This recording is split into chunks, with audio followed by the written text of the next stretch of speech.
नमस्कार, वनिताज रेसिपीमध्ये तुम्हा सर्वांचं मनपूर्वक स्वागत करते। तर फ्रेंड्स, खिचडी खायला कुणाला आवडत नाही? तर चला पाहूयात आपण खिचडी कशी बनवायची।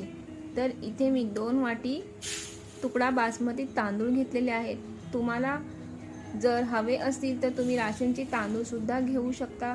राशनच्या तांदळाची सुद्धा खिचडी अतिशय सुंदर होते। तर एका पातेल्यामध्ये आपण काढून घेऊयात तांदूळ आणि त्याच वाटीने आपण 1 वाटी मुगाची डाळ घेऊयात आणि ती सुद्धा त्या पातेल्यात घालून घेऊयात आणि दोघांना एकत्र करून आपल्याला 3 ते 4 पाण्याने धुवून घ्यायचं आहे। खिचडी बनवण्यासाठी लागणारे साहित्य 4 ते 5 हिरव्या मिरच्या, 1 कढीपत्त्याची ढाळ, 3 ते 4 लसणाच्या पाकळ्या आणि 1 टमाटर।